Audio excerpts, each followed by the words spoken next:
Всем привет, с вами Дэн, и у нас сегодня Хамильтон. Это, наверное, один из самых любимых брендов у нас в стране. Давайте открывать. Брал я его, как часто бывает, на Джуме, магазин Creation Watches. Ну, те, кто вдруг не знает, там можно платить рублевыми картами, поэтому, собственно, и весь прикол в этом. Плюс цены, конечно же, супер-супер интересные. Так, коробки больше нет. Гарантийная карточка, ха-ха-ха, вот он, Hamilton PSR. Очень необычная модель с очень интересным историческим наследием. Об этом чуть позже поговорим. Здесь вот такая наглядная инструкция, за что Хамильтону прям такой лайк, потому что, ну, удобно. А я электронные часы не люблю мануалы читать, потому что это всегда некоторый геморрой. А вот здесь обычный мануал зачем-то положили для трехстрелочника механики. Ну и международная гарантия, которая у нас особо и не нужна.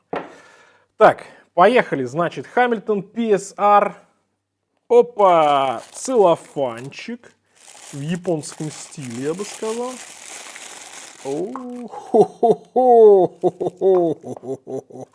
Интересно. Интересно смотрится. Так, целлофанчик, до свидания. Так, оп. Оп, какая забавная штукенция, однако. Однако забавная штукенция. Референс у нас здесь написан? Написан. Вот он, Hamilton H, ну и так далее. В общем, смотрите сами. И гарантия у нас до 2026 года аж. И сапфир указан. Слушайте, ну это круто. Это круто. Хорошая гарантия. Хорошая гарантия. Hamilton молодцы. Значит, брал я их, если не считать всякие купоны, скидосы, они стоят чуть меньше, чем 80 тысяч рублей на Джиме. По крайней мере, я за столько брал, да. За сколько будет на момент выхода ролика, ну, ссылку оставлю, посмотрите. Модель называется Hamilton American Classic PSR Digital Quartz, если полное ее название. Естественно, это цифровые наручные часы, это такая культовая американская модель, дитя времен покорения космоса. Они были представлены еще аж в 1970 году, и прототип тогда показали по американскому ТВ как первые в мире часы без единой движущейся детали. Это сейчас вот мы там, да, механику надо, а тогда ведь наоборот было, механика это совсем отстала, она, конечно, сейчас совсем отстала, но тем не менее сейчас это уже ренессанс механики, да, а тогда механика была отстала, и все, всем нужно было что-то вот такое, типа вот таких часов. И в те времена эти часы стоили дороже, чем, по крайней мере, первая модель дороже, чем, например, тот же золотой Rolex.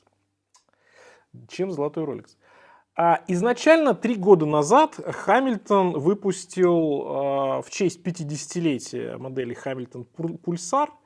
Они раньше назывались Pulsar, но, в общем, так сложилось, что марка Pulsar принадлежит теперь Seiko, и Hamilton не оставалось ничего другого, как назвать ее как-нибудь по-другому. Сделали PSR, ну, типа сокращенно Pulsar. Вот, сначала они вышли с красными цифрами, как у исторических моделей, дальше в золотой версии, ну как сейчас модно. И вот самая свежая, это зеленая версия с зелененькими тут такими циферками, которые, ну вот так вот уже хорошо видно. Они, кстати, вот на камеру смотрю, да, на камере они плохо видны, а вот если смотришь на них вживую, то видно все хорошо. Но мы сейчас более детально об этом поговорим.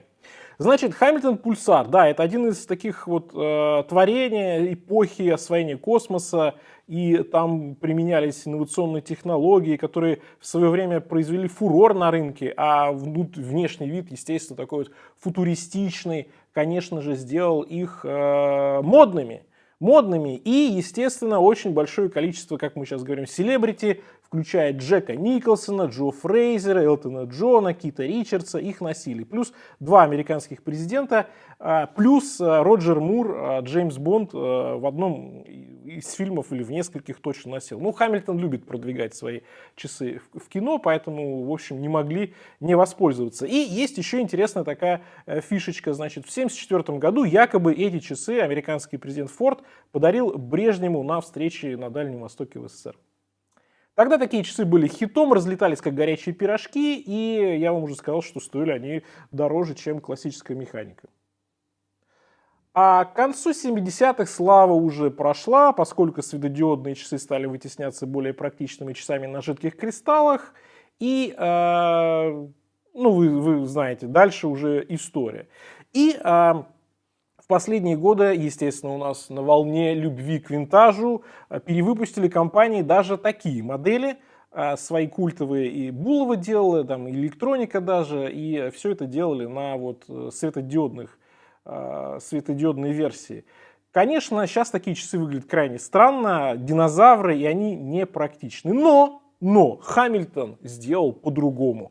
И мне кажется, вот именно версия, которую сделал Хамильтон, она как раз не только гораздо интереснее, она еще и по-настоящему практичная. Потому что винтаж винтажем, но носить часы, которые надо на кнопку каждый раз нажимать, чтобы они показывали время, ну это, вы сами понимаете, полный бред.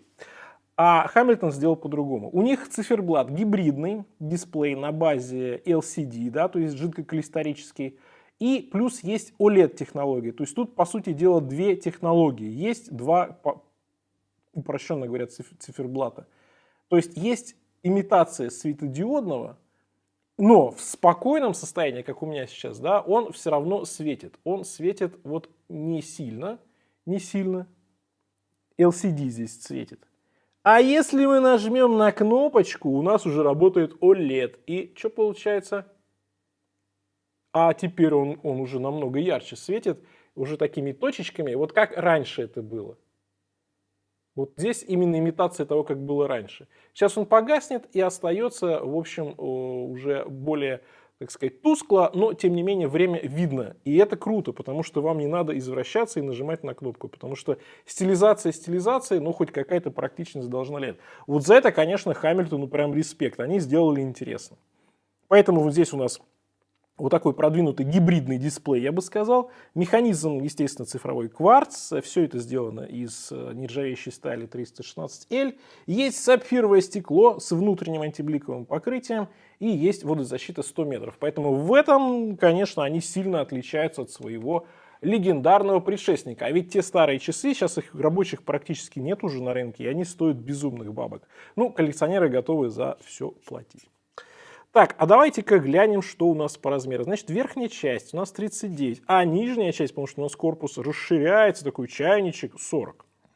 По высоте со стеклом 13,5, но стекло тут миллиметра 2, наверное, добавляет. Давайте посмотрим. 12,1. Браслет, ну вот в этой части 26,6, но он интегрированный. Поэтому вам можно, да, тут сторонний даже ничего не поставишь. 16 в узкой части, ну и от ушка до ушка 39,7.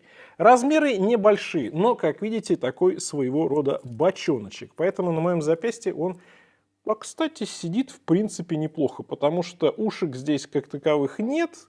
Задняя часть плоская и, ну, браслет достаточно удобный. Сидит прикольно, да. Но есть вот это такое впечатление, как раз 60-е, 70-е, космос, когда все такое округлое было. Прикольно. Прикольно и забавно выглядит, особенно с таким небольшим дисплеем относительно корпуса. Сразу видно, что что-то вот такое вот из тех времен, да, когда очень много было, конечно, дизайна в таком стиле. Мне такой дизайн нравится, но здесь нужно, конечно, понимать, в моем представлении, что если у вас подобного плана часы, то, наверное, и должен быть определенный стиль в одежде. Я, честно говоря, не очень могу представить, какой конкретно стиль, но, опять же, все должно быть. Вот. Напишите в комментариях, как вы считаете. Мне кажется, здесь должны быть у вас какие-то нотки, элементы стиля тех самых 60-х, 70-х. Может, я, конечно, не прав, но у меня вот такое впечатление. По весу на полном браслете 139 грамм. Практически, естественно, здесь отделочка и браслет все не чита тому, что было раньше. Я вам хочу сказать, что браслет прикольный. Он не полностью такой гибкий. Хотя, что я говорю-то? Что я говорю-то не полностью гибкий? Все он тут гибкий. Это просто здесь... Браслет хорош. Браслет, хорош. Нижняя часть может быть чуточку островата, как у Сан-Мартина, да. Вот. Но ничего такого критичного нет. Но браслет приятный. Приятный такой, очень гибкий, очень мягкий, сатинирование везде. Никаких нет здесь ярких поверхностей, и это хорошо. Застежка здесь такая вот у нас раскладывающаяся. Удобно будет в повседневной носке. Ну и маленькие звенья, так что поднастроить можно будет. Правда, на шпильках, поэтому чуточку, может, сложнее, чем на винтах. Задняя крышка здесь, ну, ничего такого прям особенного нет, но зато написано Swiss Made, что для многих важно. Да, браслет интегрированный, и первое звено является частью корпуса, хотя казалось бы, да, что вот его так вот хочется оттуда вытащить.